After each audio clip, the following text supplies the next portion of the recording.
would like everyone that's either here live or listening to go to ilovemarketing.com, download Breakthrough DNA, and just read it. This is going to become something we always come back to. It doesn't sell a course. We're making this free. This is all free, and me and Dean are going to Mhm. commit to doing at least one I Love Marketing live a month. And depending on how people like this and how valuable you guys like it, and I'll ask you at the end on the scale of 1 to 10, did you find this valuable? 10 being yes, one being no. I want to gauge it, and I want to look at all the questions that you ask, and I want to make sure we help you with this, and we will just make it free. And that's what we're going to do. And we want it to be valuable. Why do we want to do that? For one, we actually like teaching marketing. Hello, everyone. Welcome to I Love Marketing Live. This is going to be really special. So, my name is Joe Polish, like nail polish. I'm here with Dean Jackson. I think most of you here that are live know who we are, but if someone happens to listen to this, we started the I Love Marketing podcast back in 2010. And at the time, we could actually do a podcast and make someone's book a bestseller. We had so many people that were listening. We were doing it very consistently. We're going to do this live because there's so much AI slop. Everyone's heard that term. That we're Mhm. like, you know what? We're going to do this live because some people are faking live and trying to do that, but you're chatting with us right now, so this is not AI. This is like us, and we're going to do a relaunch of I Love Marketing, but we're gonna do it live, and so. Just so everyone knows, this is being recorded. It's an official episode of the I Love Marketing podcast. So you're not just listening, you're actually part of the show. So Dean and I were talking just a few minutes ago, right before we got on this, and he said something that I thought was a brilliant way to start it. And he said, what if you had figured out time travel? So Dean, I real made a quickly, declaration. explain what you meant by that, and then I'm going to go into this. And I just want to let everyone know. Yeah, he asked me, how should we start? And I said, well, let's start with this. I have figured out time travel. And I think that that would be an interesting hook for people. And, I was joking and kind of um, saying it facetiously, but I literally have figured out time travel. And I'll tell you, explain what I mean by that. Because as you know, Joe and I are not just the hair club uh, presidents, we're also members, and we're out here doing marketing live all the time, every day, all day. And I have learned some pretty amazing things, especially in the last year. I'm constantly watching and observing and testing and recording and documenting all of the things that we're doing. And one of the uh, most interesting things is I had this free frame of thinking about what an advantage time travel would be in marketing. If you ask people what their, if you could get any marketing superpower, what would it be? I think if we could put time travel up on there, it would be a pretty high on your list. And, one of the things that I love is trackable results. I love tracking things to see what actually happens. And we do one of the most trackable things is that the work that I do with a lot of the real estate agents because you can see through public record whether somebody actually sold their house. So you can generate leads. And even if you don't stay in contact with them or they don't tell you what they bought, you can see whether they sold their house or not. And I have the great advantage of seeing a very, very distinct pattern playing out again and again. And I see that people are so very, very focused on the immediate results. People want to, and we're conditioned that way in all the marketing language. Everything is about return on ad spend and about earnings per click. And we're looking to run the ads today and put them through your gauntlet series and convert them and make money to pay the credit card bill by the time the ads are due at the end of the month. And If it doesn't work out like that, often people view that as bad marketing. So I had this conversation. I've seen it again and again. People give up before the actual marketing has a chance to work. And I said to one of my realtors finally, I said, listen, if we could time travel, if we could leave tonight at midnight and we could go back 2 years, we go back 100 weeks from right now. And before we leave at midnight, we can go to your computer and we can run off from the MLS and the tax records a list of every single person in the county that sold their house in the last 2 years. So we're going to arrive 2 years ago with a list of every person that sold their home. How much of an advantage would that be? It'd be the same, imagine what your business is. If you could go back, imagine, Joe, if somebody as a carpet cleaner could go back armed with a list of every single person that got their carpets cleaned in the last 12 months, what an advantage that would be. Now, the reality is that no, even in time travel, once you get there, time still moves at the speed of reality, which is 60 minutes per hour and all the way through. So if you're armed with a list of people who sold their house in the last 100 weeks, but we go back 2 years, we still have to wait until they actually sell their house. The people who sold their house in, you know, 2 months ago are still going to be 22 months away from actually selling their house. So it's what would change the way that we think about it. The reason it would be so powerful is because we would have certainty about the outcome, that you would feel good that I know that these people sold their house. And guess what you're going to do? You're going to treat them differently because you believe that they're going to sell their house. Now, I believe in the exact in the corollary to that as well. There's lots of studies that show that expectation is changes the way that things actually unfold. There's something called the Pygmalion effect, where if you treat somebody, there was a great study where they gave teachers the foreknowledge that they would tell a group of teachers, listen, Joe Polish, you've got him in your class. He is a genius. He is gifted, and you are in for a treat. And Joe, who's completely normal, by the way, in all of this study, Joe would outperform what he's done in the past, and he would outperform the class because the teacher treated him like he was special. Now, in that same study, they would tell other teachers, listen, that Joe Polish is trouble. You don't let him get away with it. You got to keep your eye on him at all times. Don't let him get away with anything.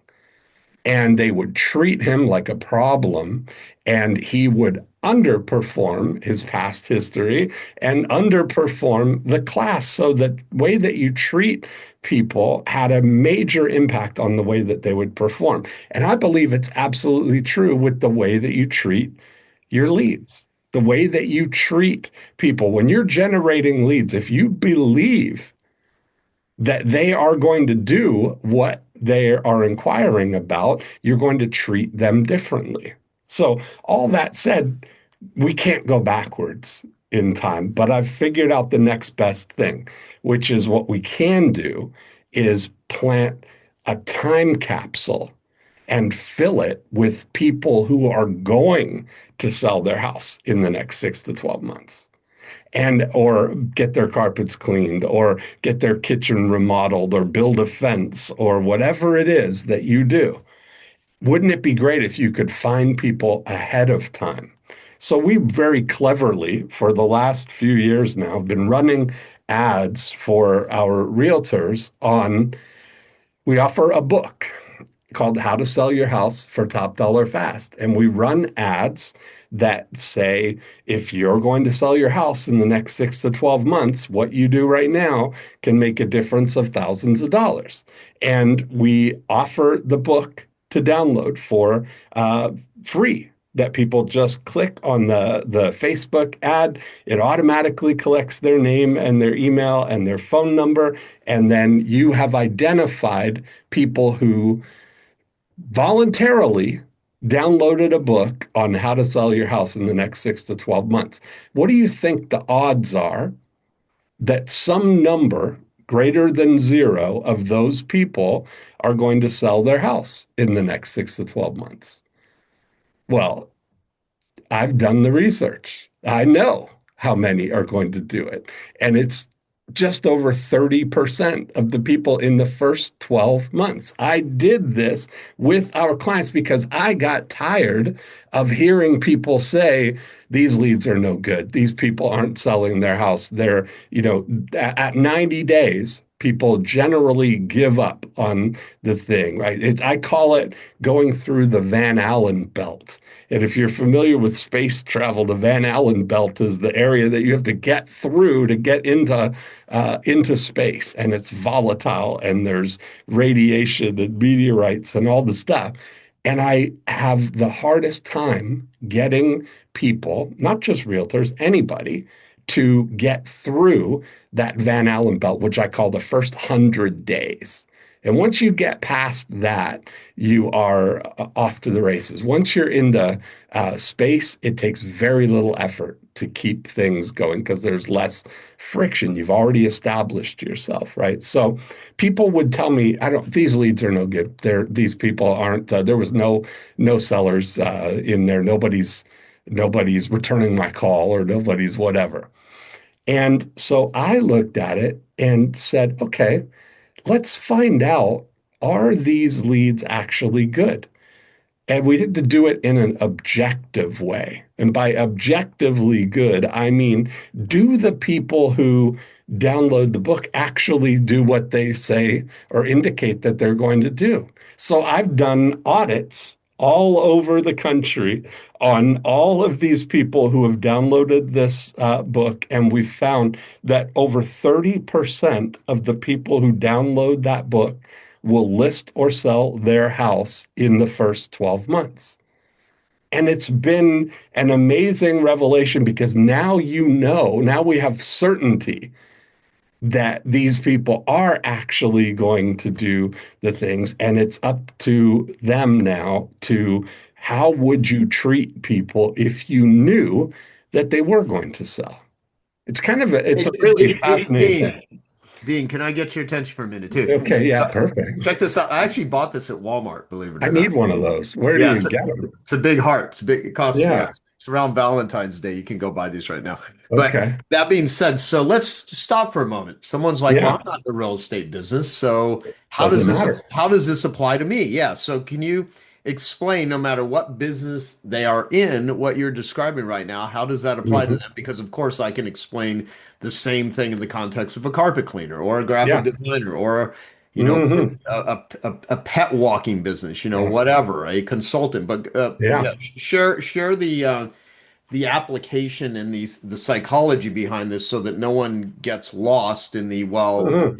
that's not what I do. Yeah. So we've done it. One of the great um, uh, playbooks that we use is something I've developed now, though. I call it the catalog playbook. And I found it very interesting that if you can just identify people who are in the very beginning of moving towards doing something. We've done catalogs for kitchen remodels. We've done things for bathroom remodels, for fence and gates, for e-bikes, for anything that has like a consideration period where you're trying to attract invisible prospects. And it's a very interesting thing. If you've got If you've got something that you can't tell who's going to need this product or service, you can't get a list of them, you can draw it out by providing a book with a title that indicates that they're seeking a solution. We've got a podiatrist that we work with. We did a series of books, one of which was the plantar fasciitis solution, which anybody who downloads a book on plantar fasciitis is probably pretty likely to have plantar fasciitis or be sitting right beside somebody who has plantar fasciitis and won't stop complaining about it. So there's a high likelihood that if somebody downloads any one of those things, an e-bike catalog or a kitchen catalog, that they are going to do something in the next 12 to 24 months. And the way that we treat them, you've got the greatest opportunity to educate and motivate and be the person who's being useful to them. There's a great concept. I forget who said it, but it's called "What's in It for Them." I don't know if you guys have read that book, but it's a great concept to think about when you're moving forward. And when you think about what would somebody who's going to sell their house or going to get a kitchen or going to get their carpet cleaned, what would they be thinking right now? What could you offer them? What's in it for them that you could give without it being you trying to convince them to call you? Right, right. Can I also say this too? So Hey, you've Jada, got the book in your back corner there. What's in it for them? There it is. yeah, if you've read that book and you like it, go do a review on Amazon. I just do not plug, I do not promote that. I have to plug it for you. Here we go. Go Yeah, get it. thank you. What's in it for them? Get it for a friend. So, there's a lot of great comments and questions here, and I want to read one from Yeah. Real JDev. So he said, as AI agents start buying and selling for people, making choices based on price, trust, and results, how does marketing change when humans are no longer the main decision makers? If stories and emotions matter less, what takes their place? Now, what I want to say to that is the number one questions in all consumers' minds is who can I trust? That's always what we're all thinking. Like your job as a business owner, your job as a marketer is to establish trust and rapport. So, rapport is trust with comfort, which came out of, of my buddy, our buddy Neil Strauss. We've known Neil forever. Mhm. He wrote a whole bunch of books, but one of them, the Mhm. first one was The Game, penetrating the secret society of pickup artists. And then 10 years later, after he went through all his shenanigans, he wrote another book called The Truth, which I helped him with a lot of stuff in that book. And basically, you have to think about, so JDev, will this happen? There's all kinds of things that I don't know, that none of us know that we don't know yet, right? What I do think of though is years ago I asked Dan Sullivan to define selling. I said, what's your definition of selling?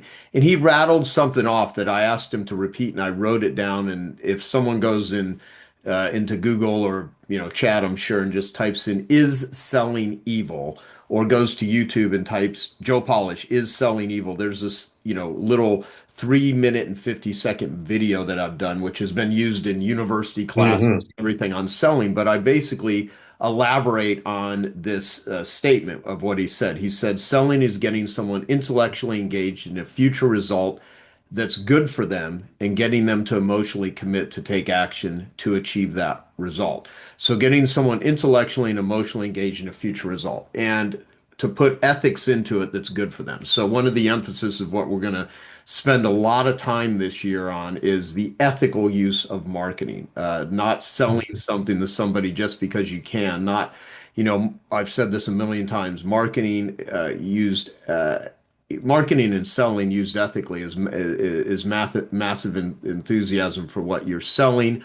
Hype used ethically is enthusiasm for what you're selling. Hype used unethically is lying, misleading, exaggerating, cheating, selling something to someone that's not a right fit, etc. So when you there's always going to be humans that are looking for other humans that they trust. Anytime, people, it's hard for people or harder for someone to refund a relationship. So I think part of the key Mhm. here, as I look at Genius Network and I look at all of the different things that we do, while there's so much automation, because heck, what's funny about this, Dean, is we were talking about can and clone yourself and automations. And I remember when we started using 24-hour free recorded messages, Mhm. Dean, actually, if any of you have ever listened to the very, very first hundreds of episodes back of I Love Marketing we started doing in 2010, we kind of shared. I tell people all the time, go listen to the first 10 episodes. These are not Mhm.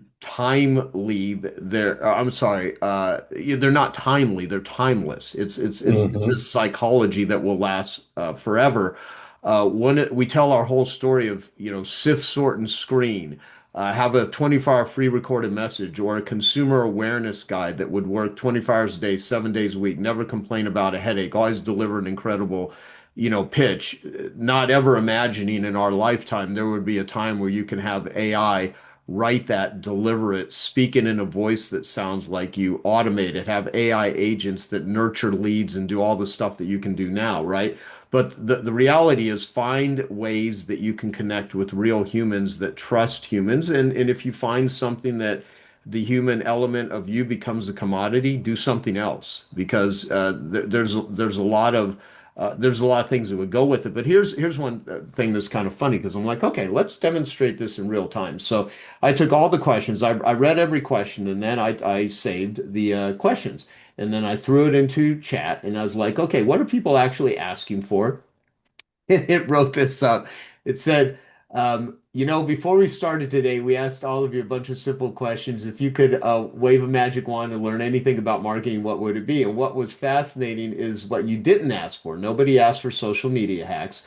Nobody asked for funnel tricks. Nobody asked for copywriting formulas. What you asked for was this. How do I get to the right people to say yes? How do I use AI without losing authenticity? How do I know what marketing is actually working and what's just noise? How do I identify the tiny profitable slice of a market? How do I fill rooms, start conversations, and build real relationships that last? And how do I get confidence and clarity in a world where marketing feels more confusing than ever? What you're really asking is show us how to think about marketing in 2026. When AI exists, the noise is insane, and we still need real humans to show up, buy, and refer.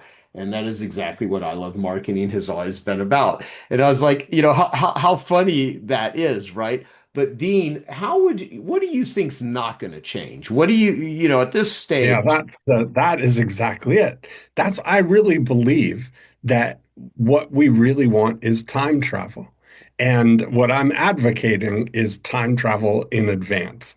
Time travel by planting a time capsule with confidence that something is going to happen. When you extend to I told you over 30% of the people that have downloaded the book on how to sell their house have done so in the first 12 months. But at 2 years, that's closer to 50% of the people. And it's very, it's fascinating when you start thinking about what we're really doing is creating an asset of unconverted prospects. That if you can find people early before they're ready to do anything, that's an amazing thing. So when I look at it, I showed you, Joe, I went back last year and I looked at all of the first time buyers for any of what we call our Dean brand things, the breakthrough blueprint, the lead conversion, lead generation workshops, and consulting cards. 128 new people bought those things in 2025, but we also tracked when did they first opt in? How long have they been gestating? And what was fascinating was that the number one thing of 128 of the people, 30 of them had opted in 2024, not and then bought in 2025. There were far more people. And then the second one was 2023. And there was significant people from every year all the way back to 10 years plus. So the asset value of this pool, this pond that you're stocking of unconverted prospects has a yield year after year after year. And I think that the thing that is going to overcome this getting live, everybody's fear is, well, everybody's just going to AI to tell them what to do. And that's why a brand is even more important. It's more important that we create, and my definition of a brand is creating a buying reflex affecting now decisions. That we want to establish our brand in somebody's mind that before they ever they've already got their mind made up. They already know that it would be the best thing to do this. If you've inquired about an e-bike catalog, and then all of a sudden we're sending you very valuable things, reviewing all the different types of e-bikes and showing you, inviting you to come to the bike shop to do a e-bike demo, that we're making it super easy for you to buy an e-bike from us as opposed to going to AI and having that happen. Same thing with kitchens, with every it's all across the board. The things that we can do is finding people early, time travel, and nurturing your relationship with them over a period of time. Yep, exactly. And here's the thing too. So I don't know if how many of you guys know Qasim Islam. Um, he is a good friend. He built the top Google ad agency and then sold that business a couple years ago. And let me see if I can find the text from him. And Robin, Emad, how you pronounce his last name? He wrote The Last Economy. Mustaki.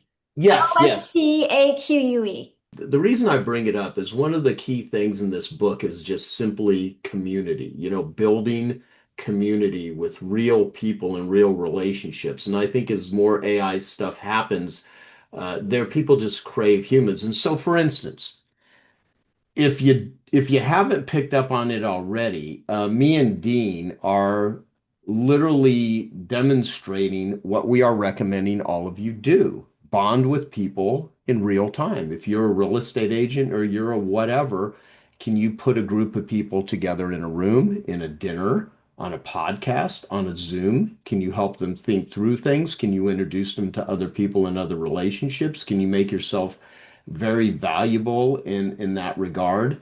And here's what Qasim sent me on November 23rd. He wrote, Joe, I know you have no time, and yet here I am anyway. I think this is the most important book I've read this decade. If you have time, it's really worth at least a skim. The PDF is free, so you can even download it and have your GPT summarize it and specifically for you. It's a manifesto for the AI-driven future, and it's brilliant, exciting, and terrifying at the same time. He says we basically have 1,000 days from the time of this publication, which I think was about 20 days ago. I keep thinking about you the entire time I was reading it. He talks constantly about the power of connection being the most important human skill in the new world. Mm. Love you, bro. And then he sends me this. You can read this book. It's fascinating, but it gives a lot of insight on how to interact in a world where he says we have 1,000 days. Is that true? Now, considering the time of this publication, it's a lot less than that now, right? Mhm. It's a few hundred, but it's a fascinating book, and it'll give you a lot of perspective on how to interact with the AI world. Secondly, me and Dean, it doesn't sell anything. It's on ilovemarketing.com. It's something that we wrote years ago called Breakthrough DNA, and it goes over the 8 profit activators. And Mhm. I've gone to many, many 12-step groups because I've been in recovery for a long time. I have an addiction recovery foundation. And at the beginning of every meeting, they read the 12 steps and they read the principles. Okay. And, place principles before personalities. And there's some principles of marketing that we teach in I Love Marketing that I don't think are ever going to change. There's the before unit. There's the Mhm. during unit, and then there's the after unit. And then those are all encompassed within the eight profit activators. And we're doing a live event that many of you, I'm just saying this now, you're going to be there in person. Those of you that have been in Elf Coaching, those of you that are in Genius Network, we're doing it on February 18th. And Dean's going to zoom in and we're going to do an I Love Marketing podcast live during the course of this one day event. And by the way, I'm not selling this to anyone here. You're either, those of you that are already invited, you already know it's not a thing we're trying to sell here. It's just part of a service we're delivering to our members. And one of the things we're going to do is we'll go over the eight profit activators. So Dean, what I want to do some Q&A with everyone that's here. Mhm. But I want us to go through the eight profit activators because these are going to become the fundamentals. And I would like everyone that's either here live or listening to go to ilovemarketing.com, download Breakthrough DNA, and just read it. This is going to become something we always come back to. It doesn't sell a course. We're making this free. This is all free. And me and Dean are going to Mhm. commit to doing at least one I Love Marketing live a month. And depending on how people like this and how valuable you guys like it, and I'll ask you at the end on a scale of 1 to 10, did you find this valuable? 10 being yes, one being no. I want to gauge it, and I want to look at all the questions that you ask, and I want to make sure we help you with this, and we will just make it free. And that's what we're going to do. And we want it to be valuable. Why do we want to do that? For one, we actually like teaching marketing. Secondly, it helps. Third, what we're going to do with our Genius Network members is we're going to have a time where we do the podcast live. And then after we go through some of the things me and Dean teach, we will then have a different conversation, Q&A just for some of our members. So we're going to kill multiple birds with one stone.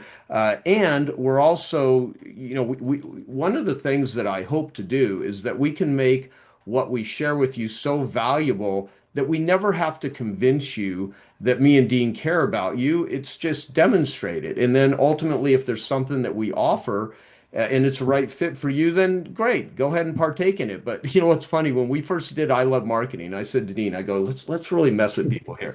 We're going to teach people better stuff than what Mhm. other people are charging for. And let's not try to sell anything. Let's like if someone mentions a book, yeah, we'll mention a book, but let's not pitch anything. Let's not pitch a course. Let's don't sell anything until people start complaining. What the hell is going on? I don't know why you got, and it's true. If you go back and look at the Mhm. original comments, people are like, I don't understand what you guys are doing here. Like this is better than anything that I've ever, like, you're not trying to sell us anything. I'm like, yeah, because we're bonding with people. And so when you, I think, operate that way with people, what's in it for them? You just be very helpful. Where did I put it?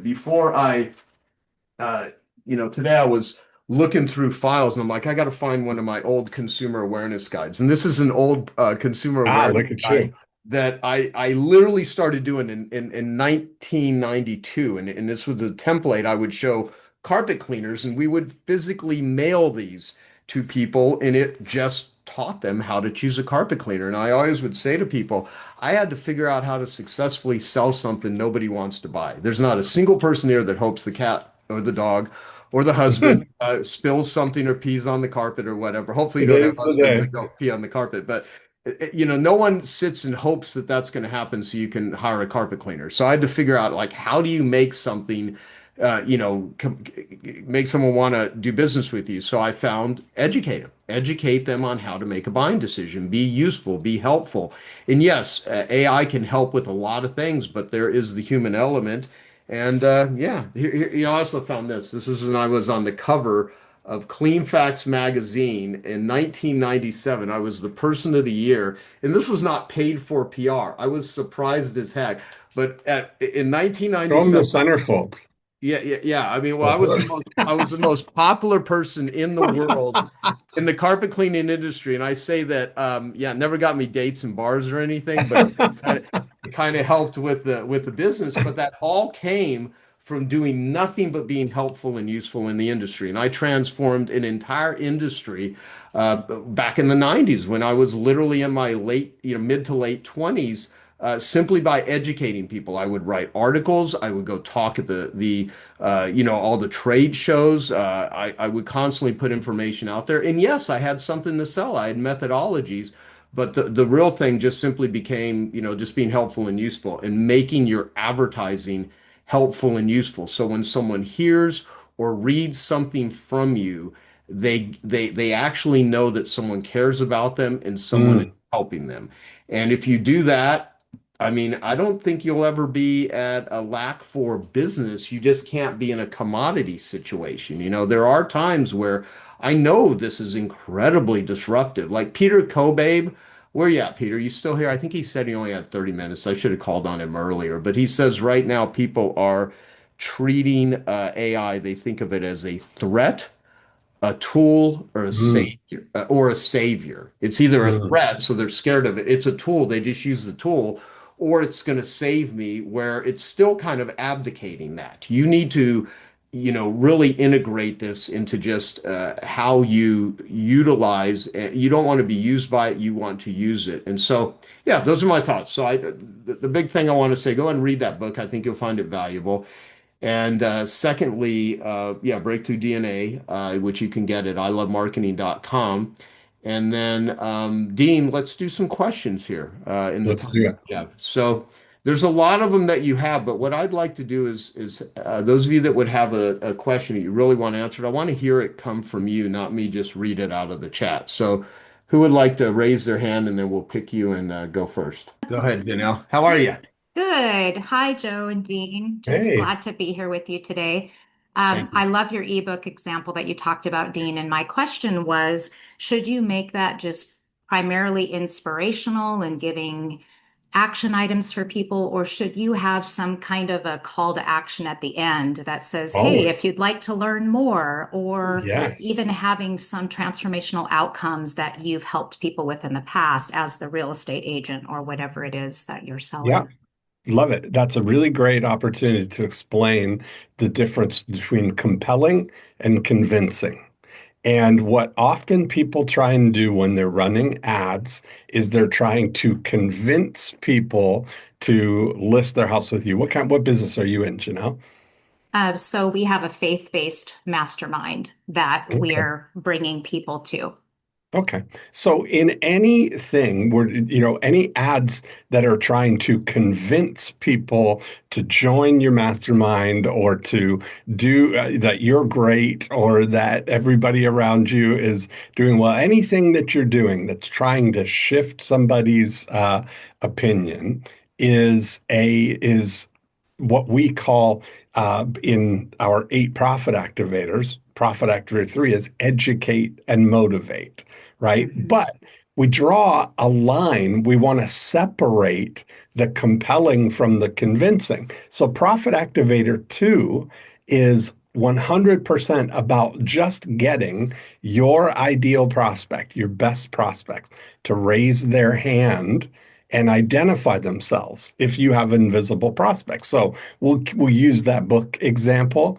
If we take all of the people that live in Winter Haven, where I am here, that only a small percentage of them are going to sell their house in the next 12 months. We don't know who they are, but Mhm. it would be an advantage if we could identify which ones are likely to sell. So we offer them that book. We're not saying, we're not trying to convince them to list with us. We're saying, here's this book. Or if they're looking for an oceanfront condo, we'll offer the Longboat Key oceanfront condo price report. Just objective data, objective things that somebody who's considering something would be looking for. Now, once somebody's raised their hand, now we want definitely to educate and motivate them so that we can make an offer, but we do it in a way that makes it super easy for them. And you brought up a good point that a lot of times people maybe take too passive an approach. They just send them the information and send them more information and send them more information, but they're not making an offer for them. They're expecting that that's going to be enough that people will then realize, oh, I should do business with Janelle. But if you think ahead of what is it that people are going to want, what is it that you could offer them that would make it super easy for them to take that next step? We often use the example, like one of the things in the book that I talk about is taking a hospitality approach to this. Like if I brought you into my house and I sit you in the living room and I say, hey, Janelle, I'm super happy you're here. If there's anything you want to eat or drink, there's lots of stuff in the fridge. Go ahead and help yourself. As sincere as I may be in saying that, I don't know you well, but I think it would be pretty awkward for you to go and take something from my fridge, right? Yes. But if I brought you in and I sat you in the living room and I came out from the kitchen with a plate of freshly baked cookies, and I came right up to you and I said, hey, Janelle, I just baked some cookies. Would you like a cookie? It would be very difficult for you not to take the cookie, right? Even if you're not eating cookies right now, Yes, it would be. because cookies are delicious. So, metaphorically, we want to think what would be one micro step that somebody might want to take towards the right direction, right? So if somebody's thinking about selling their house, they might want to know how much their house is worth, or they might want to know what they should do to get their house ready to sell, or they might want to know if you already have a buyer for them, right? So we wrap that knowledge into cookies and offer them that make it seem like they're not imposing on us because nobody wants to impose. Nobody wants to take initiative, right? But we often take that same thing. We'll say to people, if you've got any questions or there's any way I could help you, please feel free to reach out to us. Email. But we're basically saying, you take the initiative. I don't want to be rejected or go out on a thing, but please, you ask me something so that I can respond to it, you know? So it's like being a leader. You know, you understand what somebody would want and then give them the opportunity to take advantage of that. Mhm. Really good. Thank you, Dean. You're very welcome. Awesome, thank you. And we got Jonathan Cotton, who's the Good Feet store, which is Hey, I know him. how are you? Hey, I'm doing well, guys. So I'll be transparent here in front of whatever many a couple hundred people that we have here. So we work in a franchise environment. We're one of the largest franchisees, and we have struggled with the ability of the franchisor to make the necessary adjustments to keep pace with the AI age, both in website and also with even with Salesforce because they manage the Salesforce. So the question is, how do we as a franchisee Mhm. effectively implement your concepts and within that franchise network? Because my thing is, I'm no longer wanting to spend a lot of effort trying to get the franchisor to do what they need to do. Instead, Right. try to control their own destiny. But how Mhm. much of that is a losing battle if we're working against these things? That's just my question. Well, you know what? Can I say this too? And anyone that works with a lot, like I'll tell you, both Dean and I over the years have worked with a lot of franchisees, franchisors. I actually have equity in some companies that have, many franchisees. What I would suggest is have them listen to I Love Marketing also, Mhm. encourage them to participate in what we're doing here moving forward and also to listen to the back episodes. Me and Dean have people that have become millionaires that have never bought anything from us just from listening to I Love Marketing. And so, what would you say, Dean? Because you actually have a few clients that you're creating marketing stuff for all their franchisees. I Yeah, mean, this. one of the greatest things, if you look at like Jonathan's business, Good Feet, I would start thinking about one of the greatest advantages that he has is the number of people walking around with happy feet because they are in his programs, right? That's the best thing. Now, unfortunately, it's largely invisible. Right? It's not like you're wearing a hat. They're wearing an insert in their shoes that is not visible to people. So they're not driving your brand of car or they're not carrying your brand of bag that there's evidence that this is out there. But they're surrounded by people who are constantly in conversation. And if you can, I call it penetrating the prayer chain. If you can get involved in the conversations that the people who are, walking around transformed because of your product or service, and they know, are instructed what to do to turn that conversation into a referral. That's like the foundation of your after unit. That's one of the great luxuries that you have if you have a product that is transformative and that you have a large list of people who are using it and benefiting from it every day. If you're not tracking and measuring your return on relationship, I always think about whatever it is. Like I would suggest to Jonathan to start thinking in terms of using their feet under management as as a philosophy, right? That if you're thinking that your foot system is transforming people to the extent that you've got how many thousands of people that are walking around, that's where we want to start to look at how we can really maximize your return on relationship. Yeah. Cultivating your satisfied customers, basically just focusing on growing that aspect of it. Well, that's certainly the lowest hanging fruit. That's one that somebody who's had a transformation, if we look at it, the reality is that if we go to the root of all referrals happen as a result of conversation. And three things have to happen. Number one, they have to notice that the conversation is about feet, or, oh, my feet have been so tired, or my feet hurt, or my whatever it is. They have to think about you, and then they have to introduce you to the person that they had the conversation with. And to the extent that we can orchestrate that happening, there's great research. Like if you just look at it, that on average, they say people have, uh, I forget what it is, 13 or 16 substantial conversations a day. So if you multiply that by even 1,000 people that are walking around in your, basking in the glow of their happy foot experience, right? That those people, they're having 15,000 conversations a day.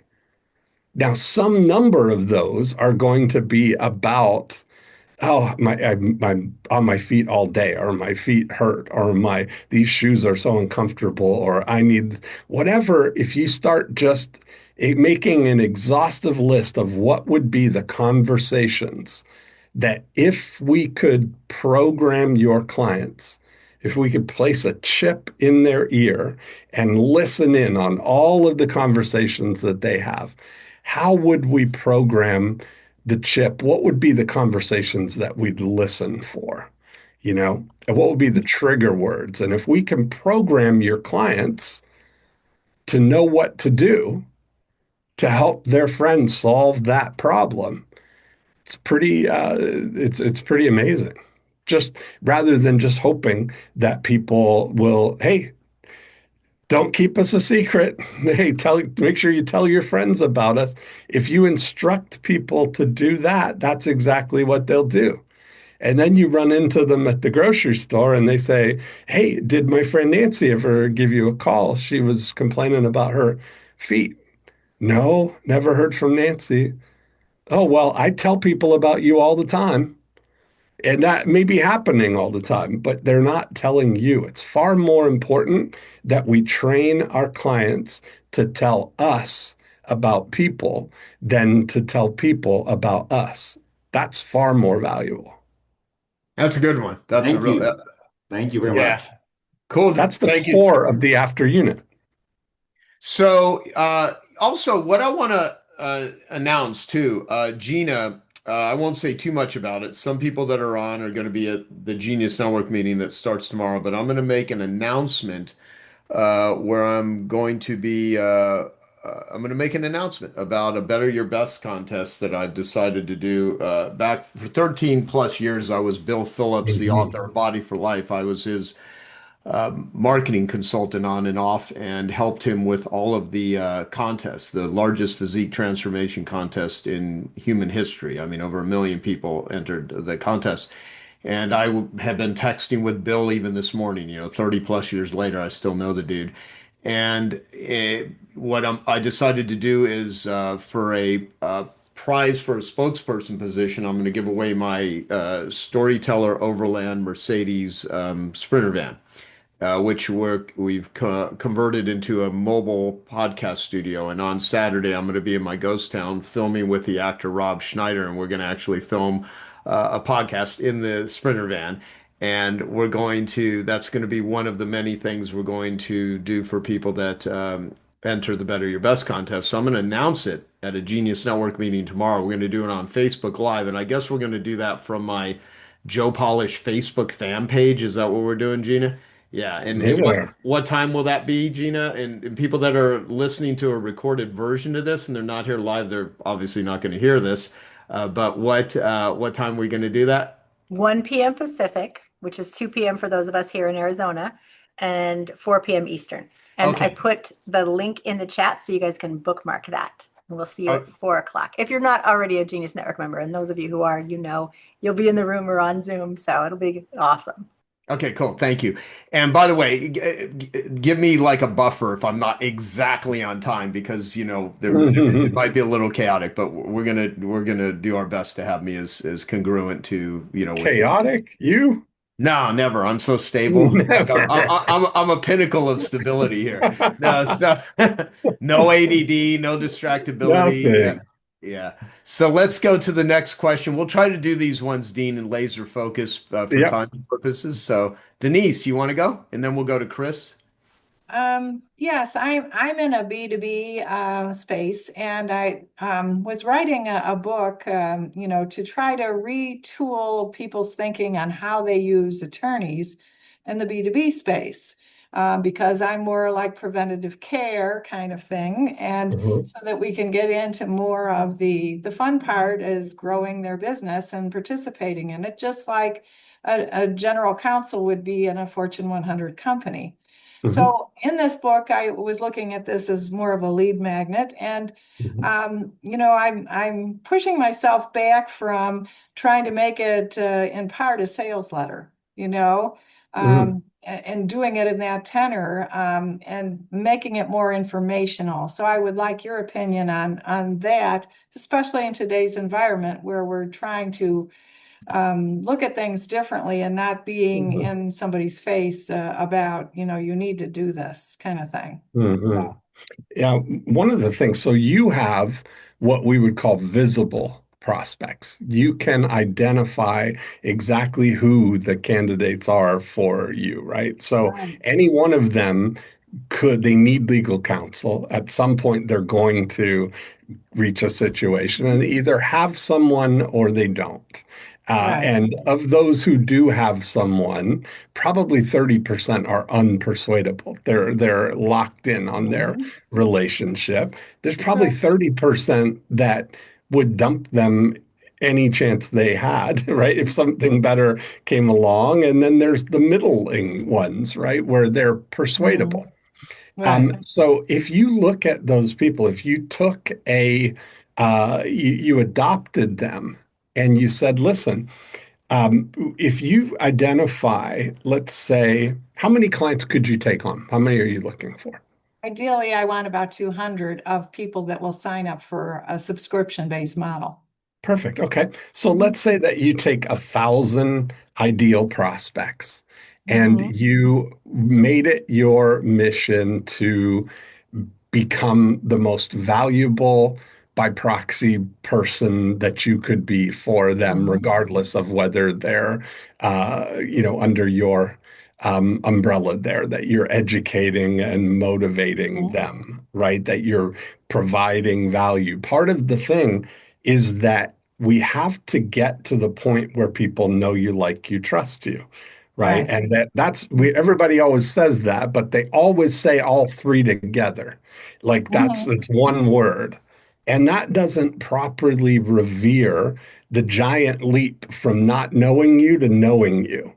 And it's Mhm. a much smaller distance from knowing you to liking you, and an even Mhm. smaller distance from liking you to trusting you. So if you take those 1,000, if you just took your ideal 1,000, if job Mhm. one is to make sure that by the end of the next 12 months, let's say, that they 100% know who you are and that you have proven yourself valuable to them over that period of time by maybe talking about what would be the most likely triggers that would bring somebody into a situation where they might need you.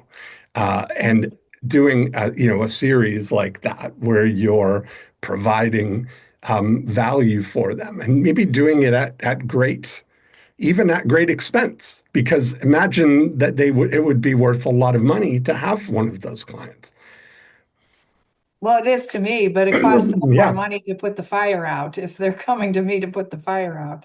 Yeah, absolutely. And so Mm. knowing that they can go to you, that even if they're not thinking proactively, that the moment that there is a fire, they're going to immediately think, what physical thing in Mhm. proximity? Here's an example. This was for attorneys. I work with an MSP, and we created a monthly, digital um, Hmm. we send it as a postcard, but it's a digital Oh. thing to send to law firms that need cybersecurity. And so we're Hmm. educating and showing all the different things to Mhm. then become a known quantity in their mind, right? Because Mhm. typically, and I'm going to blanket in the questions that people have been asking about AI, that let's be really honest, is that we all want to work with someone that we know. If we have somebody in a role, if we have somebody that need filled by a friend or a trusted advisor or the friend of a friend, that is the highest level. We want to start moving up into that world as opposed to Mhm. going at the bottom when somebody doesn't have a clue where to go, and then they're asking AI for what should I do about this? Mhm. Are you going to trust your best friend or your trusted advisor, or are you going to trust AI who's known to hallucinate, you know? That's true. Yeah, Thank you. Mhm. very well. Cool. Is that helpful? It is helpful because I wanted to, I'm going to adjust the tenor of this. I'm writing it through Manus and, trying to, get a better feel for it. You have to go back with the AI all the time to try to Mhm. retool it a little bit so it has the right feel to it that you want to portray.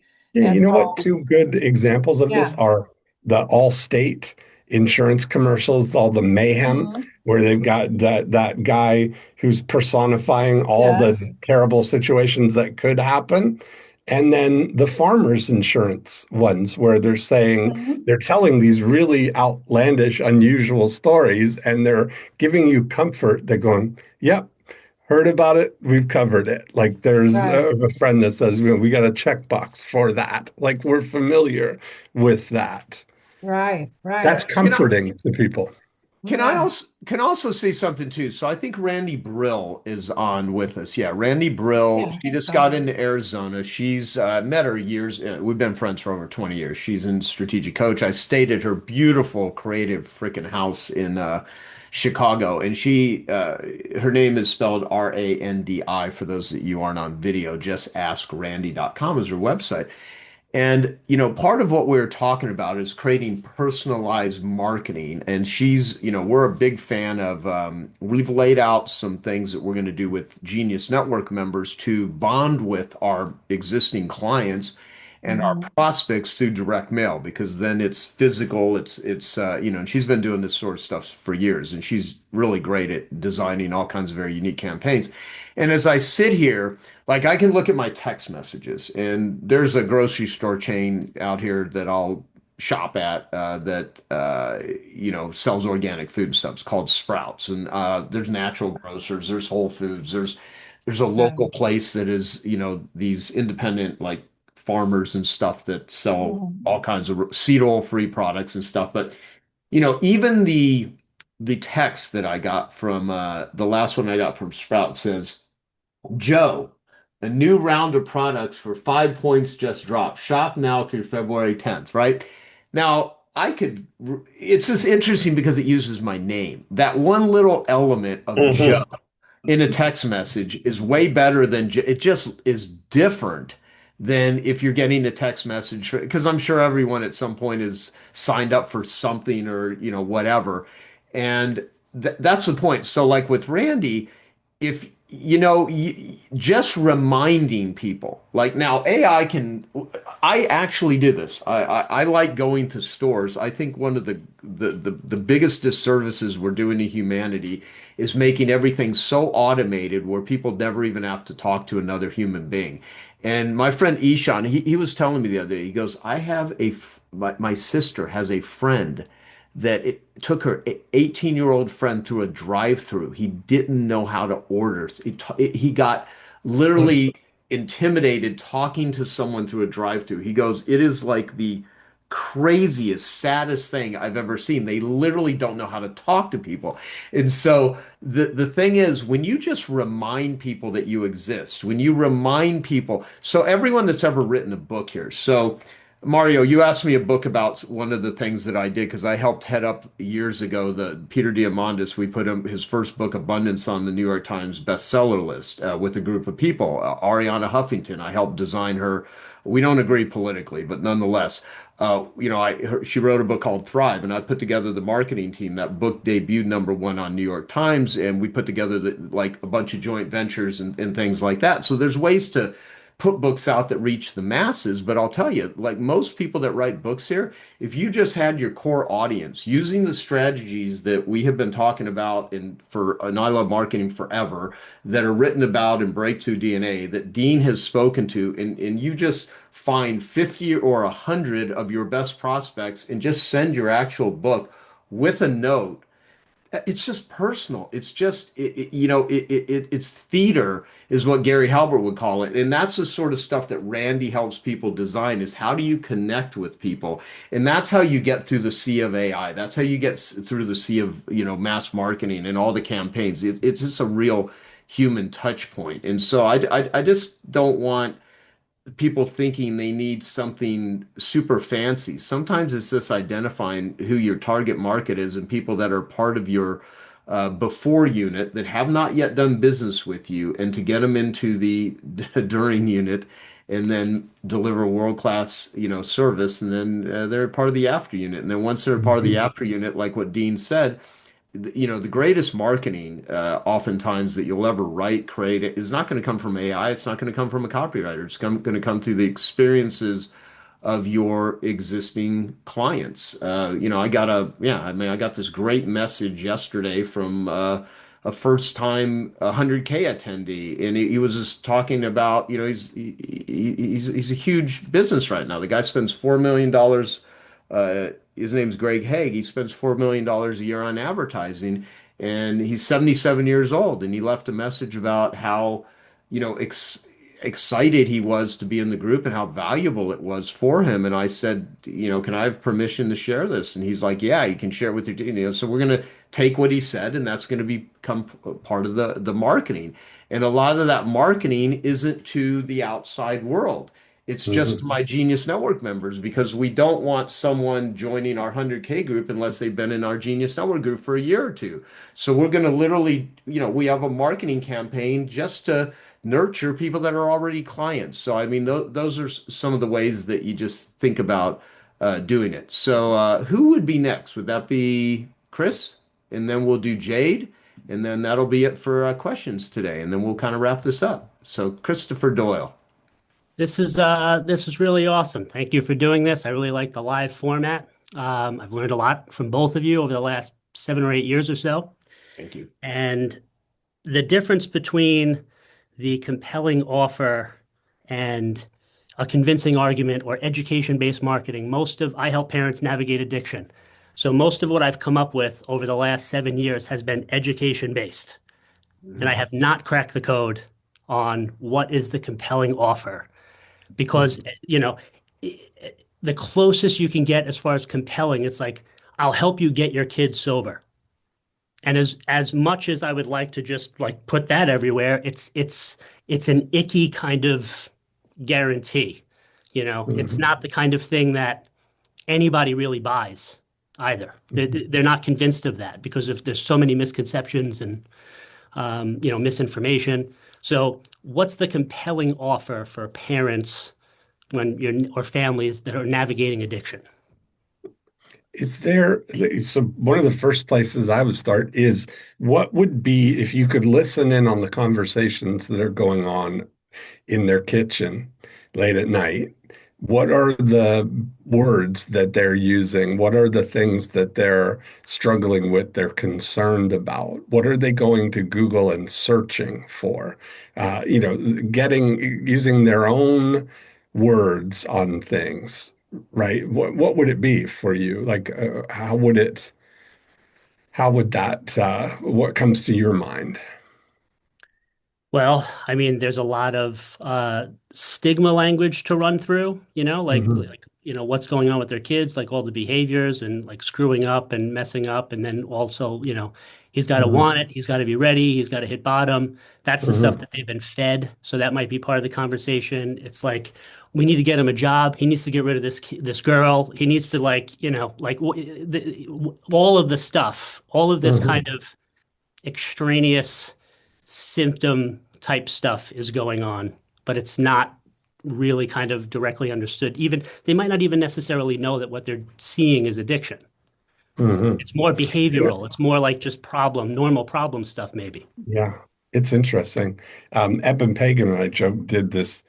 We were talking about this idea of, essentially personifying like what people would say if what they wanted, right? Like if you could see it on a package that they could get it, or I always call it, one of the great things is books is a great way for people to who are looking for answers or looking for things. One of the greatest things you can do is have a book title that speaks directly to their soul, that they know what this is and want that thing. We did a book years ago that still sells today called Stop Your Divorce. And in the mind of somebody who's, going through a relationship breakup that they don't want, seeing that as a life preserver or a thing, that's exactly what I want to do.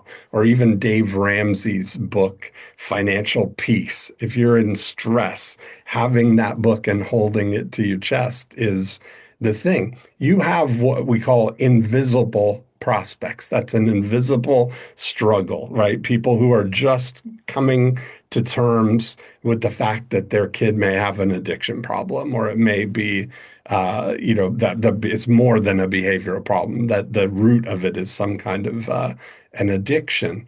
If you can get the essence of what that is in a book format. All you really need is to come up with the title of the book and the fact that you have a small book and that you can segue that to that that's the destination where we're going. But the reality is here's the path. But now you're speaking to a person that you've identified as a visible prospect. That's why I say about compelling versus convincing. We first need to get talking to the right person, you know? And I often look like if you take something that's a roundabout way is if they are searching for addiction treatment facilities, if you even, and this is a little outside of the box, is if you put together a directory of whatever city or whatever state addiction treatment facilities, that if they're looking into that and they raise their hand for that, now along with it, you provide them that information. But here's an alternative. You've used the objective search that they're doing to identify somebody who's in that model. We did that with hockey scholarships as a thing. These guys had a service that they offered that was pretty, um, you know, uh, what might have been considered a luxury thing, like branding and packaging for hockey players. And this is in Canada, where the full aspiration is to make it to the NHL. But the parents viewed it as a luxury type of thing. If you didn't see the need to spend that kind of money, but when we put together the U.S. Hockey Scholarship Directory, that was all these parents that are spending thousands of dollars on elite hockey for their kids. They view the NHL is like plan A, that's a viable path. But plan B, the safety net is worst case scenario, they'll get a US hockey scholarship. So when we put it together as these are the parents who are thinking that their kid has a chance to get a scholarship, we provide them with the information, but the first question that they're going to have is, well, now what? Now, how do I make my kids stand out? How do I approach these coaches? How do I do this? And all of a sudden, the need for branding and packaging that makes your kid stand out is something that becomes now a viable thing. So that's what I would do is I would attach it to something that they are looking for or try and create something that would be what that they could hold in their chest. Yeah, and can I say this too? Because Chris, I mean, I know what you do is works. I know you save lives. I've referred people to you, and you're very smart. We have a podcast together, right? You definitely are you're a convert also of your own work, as am I. I never learned marketing originally because I thought I'd teach it to anyone. I learned it because I needed to survive. And I spent, a couple of years living off credit cards and struggling like crazy before I finally cracked the code. And if it was so easy to do all this stuff, everyone would be doing it. No one would ever jump on a podcast called I Love Marketing or do any of this stuff if they had it figured out. And there's a lot of people that are always, selling and trying to offer stuff, and they're, sometimes the little hinges swing big doors. There's some great comments that have been made here. Mhm. Dr. Jason Giles, the language of codependency, and then Dr. Saida, which she offered to you guys should talk together, which I would actually recommend. Paul wrote, "Get your family back. I just want my family back." Karen, she said, "I went through your website and socials and noticed that while there's a lot of free value, your why isn't coming through. I don't see the personal mission behind the work. As a result, the brand feels more like a company than a person, and that limits emotional connection and trust. Right now, the mix between your company and your personal brand isn't clear, and it's also unclear who you're speaking to, parents, teens, or people struggling with addiction." And that's actually an interesting point. It's very much what we speak to in Breakthrough DNA, which, I've suggested everyone download it, ilovemarketing.com, and just read it. But here's the thing, like if there were a handful of people that knew, like, and trusted you, that were telling people about you. For instance, I have an addiction recovery foundation, and it's a bit of a mixed bag because it is psychologically hard for me to want to charge anything for addiction recovery stuff. I don't pay myself anything for the foundation. I don't think I ever will for the 501(c)(3). And and also, I've talked to Jason about this. If people don't pay, they don't pay attention. That's also one of the things too. I mean, there's people that pay me 6 grand an hour to do marketing consults with them, and I could say the exact same things I'm saying here for free. But when someone pays 6 grand for it, they listen from an entirely different place. And as a matter of fact, most of them think what I will say is amazing.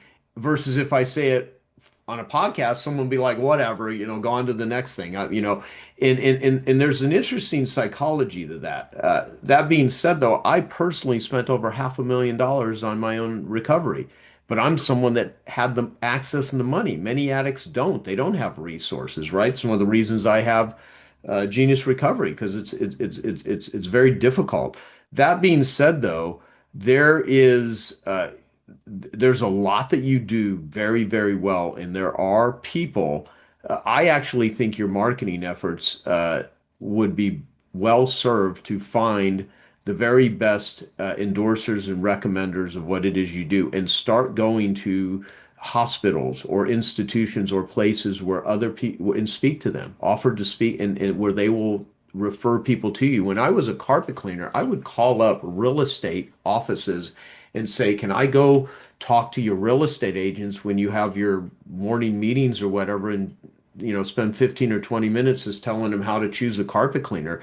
And lo and behold, they would invite me to do that because no one was calling them asking them to do that. And I would say, yeah, if the carpet looks clean and the house smells good, it's more likely when you have a showing that they're going to buy the house. But all of a sudden, I started getting um, carpet retailers to refer me. Then I started doing it with interior designers, and then I started doing it with flooring stores. And can I just come and talk to people? I would go to these home and garden shows, and I would get a booth, and I would, and it's like shit that no other carpet cleaner was doing at the time. And I became the Arizona director of the Carpet and Fabric Care Institute, and I volunteered for free. Even though I was broke, I was like, I got to get around other carpet cleaners that are doing this. And I was networking, right? And so that's yeah, that's just some things that I would think about. And then Karen wrote, we need to stop chasing attention and start attracting it by being real, mission driven, and aligned with who we truly are, both as personal and company brands. But I also want to acknowledge you though, because most people don't have the stamina to go through oftentimes the testing stages. You're a good guy. I mean, I've spent enough time with you. You're a really caring, good human. And I'll tell you this, this is not a marketing strategy. Sometimes the people that do the best with marketing are hypey, uncaring, narcissistic assholes that can just make any claim under the sun. And for whatever reason, they attract attention. And that's short term though. I mean, long term, I think if you're ethical, if you care, if you demonstrate it, it's just cracking the code. And if it was so easy to give someone a unique selling proposition, everybody would do it. So you have to really, to Dean's brilliant comment, a compelling offer is 10 times more powerful than a convincing argument. Really the people that you have helped, dissecting what it is that help was. I always tell people, change the word addiction with pain. Addiction is just it's a response to pain. If you're in pain, you're going to look for a way to scratch the itch. And there's a lot of people that are in pain, tons of people that are in pain, and they do all kinds of maladaptive ways to scratch that itch, and you help people with that. So the market is definitely out there. It's just reaching them and speaking it in a language in which they respond to. So anyway, just keep at it. And I know you're going to be at the event we're doing in February, so I'm going to think this through a bit so I can really help you get to this because you're a person you're not out there trying to sell stuff. Most of your work you actually give away for free because I know you're just trying to help people. So, you're someone that I place a lot of significance on wanting to help because, the world needs more people like you. And I would talk to Jason and I would talk to the people here that have offered to, brainstorm with you. So, I might start a podcast too to share the stories of the parents that have successfully gone through this to give people hope that if they're seeing that there's a light at the end of the tunnel, and maybe they can relate to somebody else's story. Because I know that it's the most helpless feeling is wanting something for somebody, but knowing that you really can't make the change for them. But even the parents are who relate to the other parents, and as long as they see that there's hope, that's a great thing. Oh, I mean, I've referred people to Chris that have been Mhm. like, he freaking saved my child's life. I mean, Yeah. crazy stuff. So yeah, you're doing good stuff. All right, we'll do one more with Jade. Is that helpful, Chris? I hope. Yes, yes, yes. Thank you so much. Yeah, man. Jade, let's go. You're the last one up, and then I'll ask everyone if they found this valuable. Thank you very much. Still running on the same theme that we've been talking about for the last couple of months because I've finally got the stuff in motion.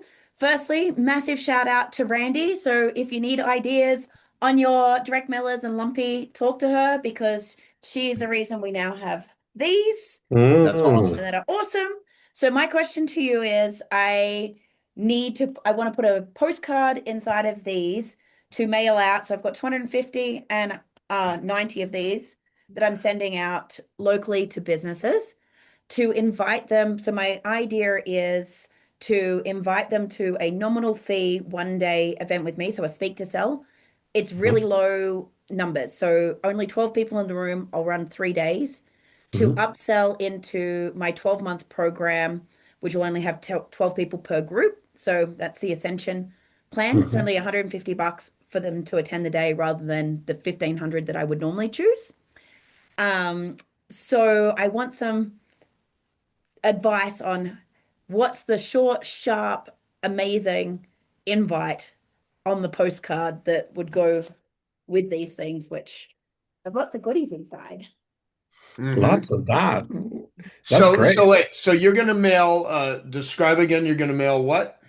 So I've got 90 of these boxes, which have a Yeti, a frother, and some bulletproof creamer. And I have a little brochure that goes inside of like own your morning, own your life, why I start with bulletproof. And this is the bulletproof your invitation to bulletproof your business and protect Yeah. your bucket list. So Yeah, there's a whole play on words on all of that. And then it leads to the Blissipline Blueprint Day. right. For the other mailers, it'll just have the creamer, the bulletproof mailer, and then the postcard to invite. So it's like, okay, what do I put on the invite to make them fucking turn up? You know what I would like, here's what I would say. And again, if you do a postcard, you obviously can't do this. If you do a sealed envelope, I learned anytime you can attach a dollar bill to the top of any sort of letter or Mm. campaign or invite or put it in the box or, The postcard goes in the box, so I could attach that as well as the print yeah, screen. yeah. So a dollar bill always works with a great headline, obviously reiterating the most compelling offer. So that always increases response. But again, the list and how much of a message to market match the list actually is will overcome. I mean, you can have a very mediocre offer to a great list is not as great as the best sales letter in the world to not a right fit list. So, Dean, what would be your suggestions? And I'll give you a Well, quick, the list has been given to me by the business chamber. So it's all people that are members of the Aspen Business Chamber. Okay.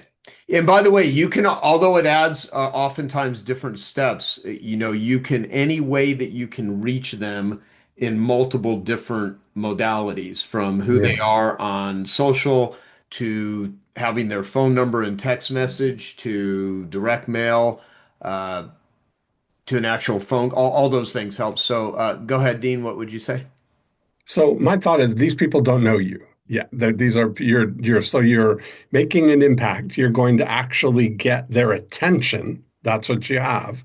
But what end? That's on you to kind of convey now. I would use maybe that box to include and when I say book, I use book in a term of a paperback, a real thing that looks like a book that is conveying what is it fundamentally that you're about? Like, why is it? Did you use the word blissipline? Is that Yes. your word that you made up? Yeah. I So, didn't make it up. It comes from Michael Beckwith, but it's the okay. discipline to live your bliss. So there's a whole story about the blissipline blueprint. Yeah. Yeah, I love it. So if there was a way that you could like convey a starter of what this is about, what you're about, just the same size as what our Breakthrough DNA book is. 8 profit activators that are growing or slowing your business right now, right? That there's going to be a payoff for people reading it. And if I get them to read the breakthrough blueprint, the breakthrough DNA, that they now understand and can see themselves in this. That, oh yeah, I could see how if I applied these, that would make an impact in my business. Then I would use just a very short invitation. If you use the model that we talk about of just inviting them charge neutral. Like if you just said, "Hi, Joe, I'm having a 1 day workshop here in Aspen. And I'm going to have a small group of local business owners, whatever the um, common element of it is, and we're going to talk about this. Would you like to join us?" Just a super short, like getting somebody philosophically interested in something and then sending them the details about it. You know, I just think that's where your opportunity is to get people who are aligned with what it is. Because just So like sending them the stuff, you got their attention, but you have to direct it towards something that they're interested in and create a desire for that thing.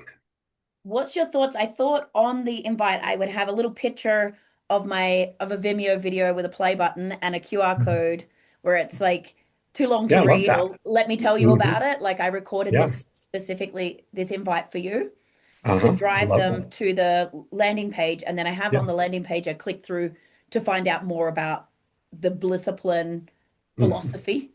Hmm.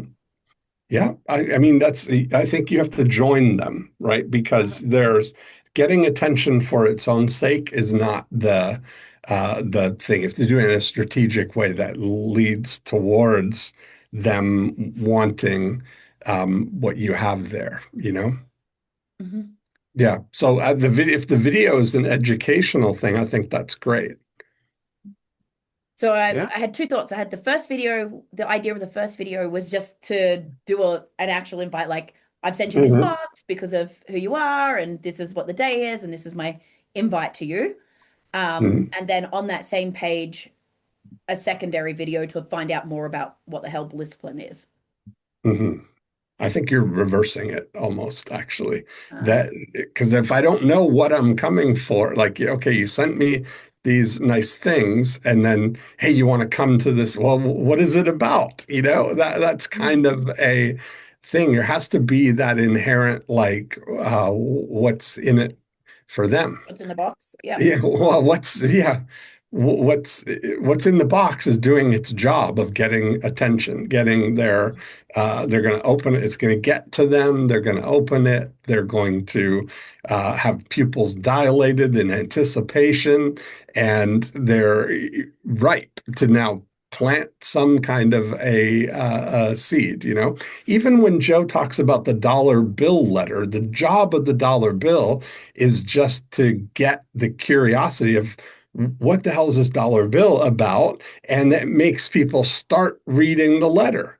As you can see, I've attached the dollar bill to the top of this letter. Why have I done that? 2 reasons. Number one, what I want to talk about is money, and I thought it'd be a good way to get your attention. And number two, and you go and you're right into now connecting the way that you got the attention to something valuable and tying it back at the end. That dollar bill is yours to keep. What I hope you do with it is frame it so that when people come in your office, you can tell them that's the first dollar I made from my relationship with Joe Polish. Yeah, there you go. All right, Dean, we got to wrap Yeah. because we're past 90 minutes. But Oh, we could what go I would for I say, could have danced all night. I would Yeah. like everyone to, on a scale of 1 to 10, share with us if, on 10 being really valuable, one, I didn't like it. Please share with us what you think because we want to know if we're doing a good job or not. And remember, the cost of this was free, so don't complain too much. So, Oh, that's so funny. um, yeah, and what we're gonna do, all the questions that you guys asked. So I've been talking with Dean. I said, all right, if we're not able to get to any specific questions or something, what if we do some podcasts and we actually just do, Q&A with some of these, like we will Yeah. do Q&A at the end here. But what we're gonna do based on, and by the way, thank you everyone. Uh, nines and tens. Was there anything less than a nine? No, there was an 11 and there was a, oh, there was an eight, 1 8. There was a 26. There was a 10. There was a 10,000. That was good. We dollar averaged them. We're way over 10. I mean, Yeah, the it's only reason anyone would rate this as an eight is because I'm on here. But if it was, but that's okay. Yeah. So, but thank you all. And seriously, I mean, I want to make sure this is valuable for you. And what we'll do, we're going to do this every month, depending on how it goes. We may do it more frequently. Realize that marketing is not an event, it is a process. And so mm, just like going to the gym, it takes a while. I mean, I usually people seek out marketing not because they're like, "Hey, I really want to learn about marketing." What it is they've wasted so much money. It's usually desperation that causes someone to seek out getting better at it. And you need to have some stamina because there is a lot of stuff that is taught about marketing that is just bullshit.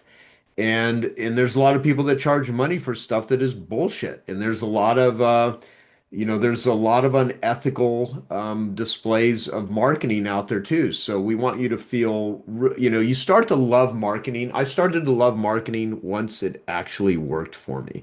And I had to mm, go through a lot of pain before I did. The story, which I won't go into now, is originally the first website that I bought was ihatemarketing.com because there were so many people like, I hate marketing. I want to do this marketing stuff. It's like, well, then I talked to Dean. I was like, well, let's start sharing things with people that will get them to start loving marketing and understand it's just applied psychology done in a certain way that causes people to want to do business with you. So that's what we're going to spend this time talking with you all about. And so we'll read Breakthrough DNA and join us tomorrow, those of you that are here live, and subscribe. And if you want to hear this, and we'd appreciate it if you do a review on I Love Marketing and let people know what you thought of this and how you found it valuable. And Saida, you even sent me a private message saying that you already did 250,000 from the ELF coaching of sticking to a $1 million funnel. So, mm. certainly people are getting results here. So that's it. And some of you are in Genius Network, and I'm going to see you tomorrow. And that is it. That's it for now. Is there any famous last words, Dean? Awesome. This is great. I can't wait to do it next time. Okay, everyone. Thank you. Oh yeah, and someone just posted by Joe Polish's Entrepreneur's Edge on Audible. Me and Dan Sullivan just released an Audible original published by Hay House. It's called The Entrepreneur's Edge. And last week it hit #1 in small business. So I'd love if you want to hear more of that, go download it. And you have a wonderful rest of the month, and we will talk to you next time. Thank you so much.